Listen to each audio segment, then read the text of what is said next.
Investing has changed forever. I'm Colin, and this is Harness Money.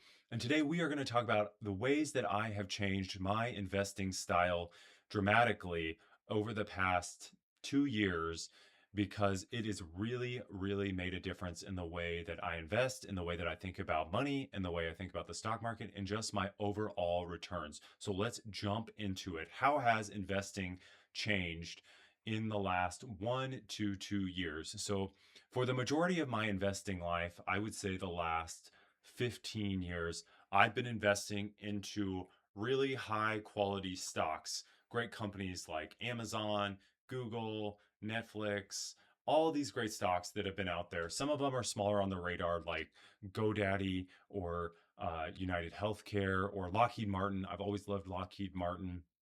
I was always interested in investing into stocks that I found were a good value and stocks that I really believed were maybe undervalued and would grow or just have lots of growth and grow my money over time. And that is an incredible way to build wealth. That will always be an important pillar of my investment portfolio and a great way that you can start investing, grow your wealth, and make money over time. If you let the market compound for decades, you will have a lot of money when you go to retire. Great way to invest. But that is just one way that you can invest into the stock market. The real big change is what I consider income investing. This is where the game has completely changed for individual investors, and that is via income. So, one of the biggest mistakes that I made early on in my career was trying to invest into income stocks, into income assets. Historically, if a stock had a high dividend or paid out a lot of income, it was very risky. You were taking on a lot of risk putting your money into an oil company or a utility company that had a high payout, a high dividend yield, because they were paying out most of their profits. And so that means that they were not reinvesting as much back into the business. This is very common in closed end funds, REITs, and oil companies that they have a high dividend yield. But basically, you're trading your growth for your income. And that is still essentially the case in many, many cases, is that a lot of the income that you can make these days will provide you great steady income like a bond or a bank CD, but you're really giving up all the growth, all the upside from Google or Microsoft and Apple. Those companies make a lot of money and grow very quickly because they are really trying to scale and really trying to compound your money. But everybody needs cash flow. Everyone needs cash in order to live, in order to pay your bills, your rent, your mortgage, your car payment, your taxes. You've got to have money to pay all of those things year after year. Many of your expenses will never go away. If you own property, you're pretty much going to own property for the rest of your days. You're going to owe property taxes on that property for the rest of your days. Just because you own a house doesn't mean, or just because you pay off your mortgage or you pay off your loan for that house doesn't mean that your expenses go away. So everyone needs cash, everybody needs savings, everyone needs a source of income providing cash. And so that is where the big shift has come. There are many, many different ETFs and funds that are now paying a lot of high income out to the individual investors. And so, how are they doing it? How are these companies paying out so much higher dividends, so much higher rates of income than historically the 3% or the 5%? In some cases, these companies are paying out 50% yield on the investment into these stocks or higher, depending on which fund you're investing into. And it's really via stock options. Now, individual investors have always had the option to invest or to trade stock options, to go long or to go short a different stock. Like if you believe that Apple is going to be bigger 5 years from now, you might buy a stock option that is betting on the long term success of Apple, that Apple is going to go, you believe it's going to go up. So you're buying a call option that you think you're going to lock in today's price for Apple because you believe in the next 2 years, 3 years that Apple is going to be higher in value. So basically, you're trading, you're making a stock option bet on the price action of a stock, whether you believe it's going to go up or whether you believe the stock is going to go down in value. You're going to go long or you're going to go short. But you had to do this all yourself. You couldn't outsource this to a stock or to another person. I suppose you could outsource this to another individual, but you pretty much had to do it yourself if you wanted to trade stock options. You had to learn yourself how to buy and sell these stock options in order to make the trades, or just completely outsource it to another individual and pay a large fee for them to do it for you, and they would take on the role of doing these trades. So fast forward to today, and every day more and more funds are coming out that are doing the trading, the stock option trading for you on particular assets. They might be doing it on Apple, they might be doing it on Google, or they might be doing it on the Robinhood stock or MicroStrategy stock. They are the ones playing the stock options. They're going long, they're going short.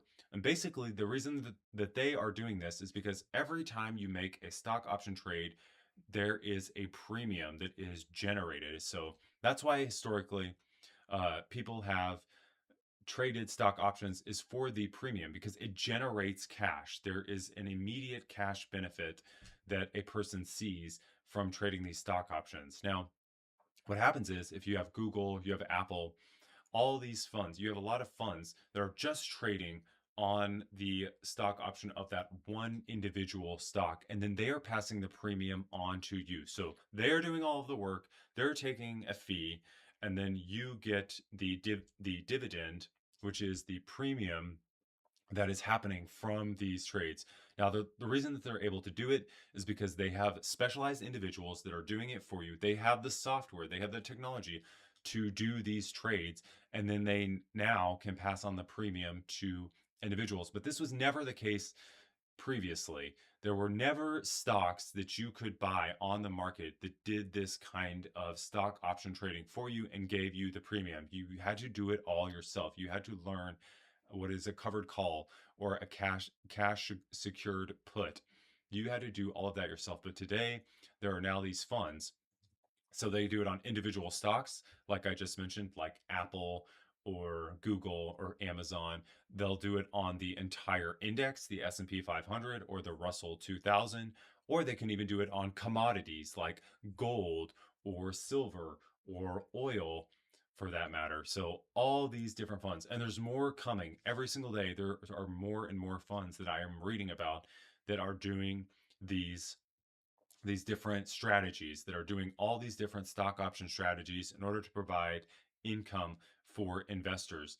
And next, some of the providers that do this, so that you can do your own research. You can look up these different companies, and these are just a few. There's more out there. So the first one is YieldMax, second one is Roundhill, Defiance, and the last one I'm going to mention is Curve, which is KURV. So these are all providers of these funds. You're not investing into YieldMax or Roundhill, you're investing into the ETFs that they are providing to individual investors. And there are tons and tons of different funds that are targeting different stock option strategies. So there are lots and lots of stock option strategies out there. So you can buy a particular fund that may be going long Apple, that may be going short a basket of stocks that they think are going down.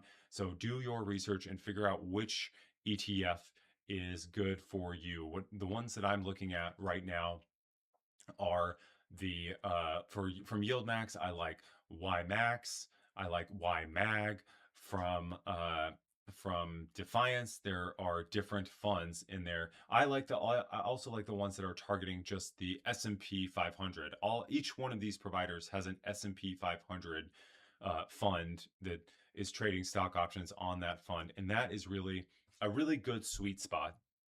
So what you have to look out for with these investments is that they're extremely volatile, and what will often happen is NAV erosion, which just means that the principal that you invest into these stocks goes down over time. So if you invest $10,000, you might see your $10,000 start to erode or go down in value over time. So you really have to watch out for that. So you really need to look at funds that aren't paying out 50% of the yield, that may have a uh, more modest dividend yield, but it's more stable.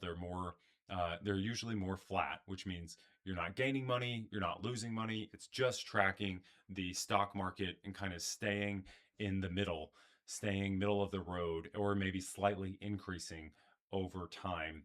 But they don't have as high of yield. So you're giving up some of the cash income that you could be receiving from the higher yielding funds for more of that stability. But that's really what you have to think about, and how you have to strategize is, if you're okay with some erosion, then you may want to go for those higher yielding uh, yielding stocks, those higher yielding funds that are out there that will give you more uh, more yield. So the way that I think about it, the way that my strategy that I'm using is, I created a separate portfolio specifically to enact this cash flow.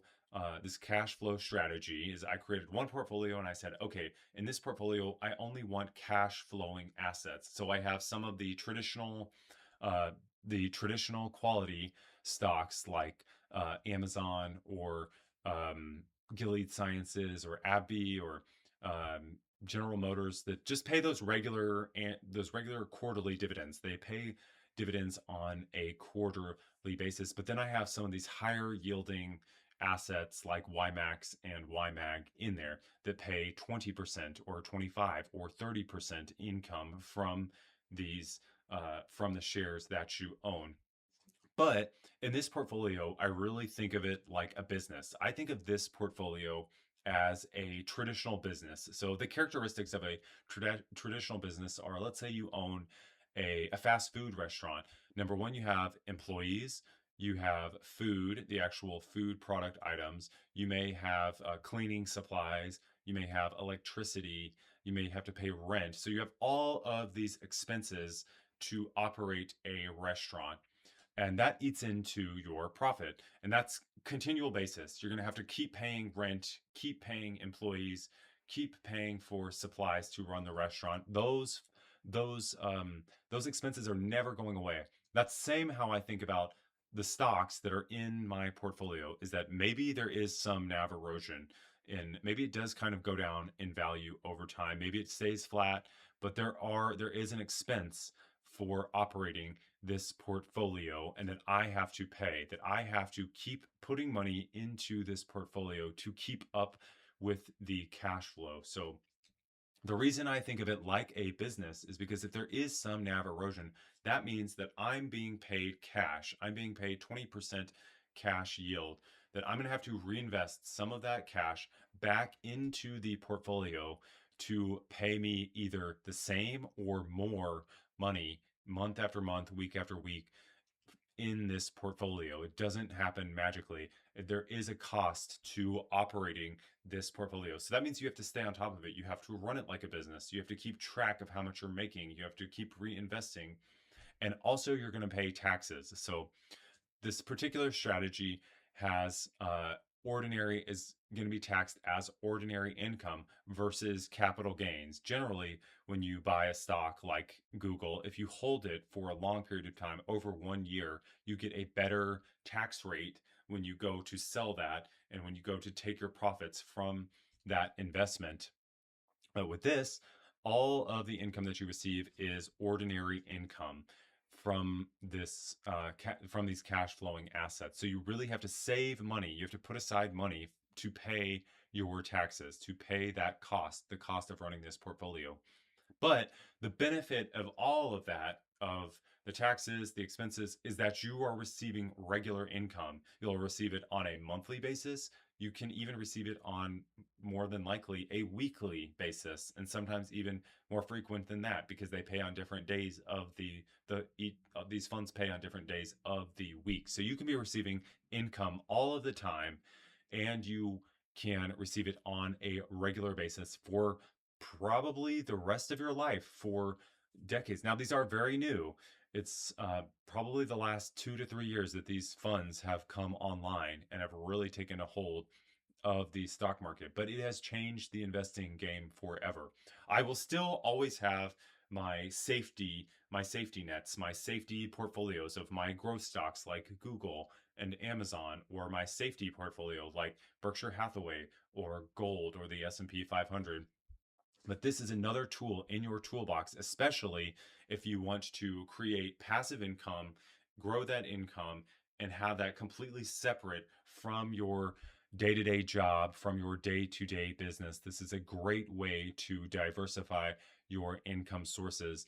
And I really think it has changed the game. And it even gets better over time. So I totally believe that as AI takes hold, as AI becomes more ingrained into individual lives, but also into businesses, into these particular businesses like YieldMax and Defiance, that the funds, the trades will get better, that they will do a better job of managing the stock option trades, and that you will receive more consistent income.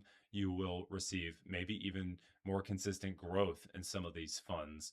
So it's very exciting to have this option, and I am all in. I am investing a lot of money into this particular strategy, but keep in mind you have to have a strategy. Make sure you have your goals, how you're going to track your income, your taxes, and then grow your income over time before you just take all of the profits and deposit that into your bank. So this is, I think, has changed. I think this strategy has changed the investing game forever, and I am going to take advantage of it. Thank you for watching this video. Don't forget to like and subscribe, and remember to make good money choices. Till next time.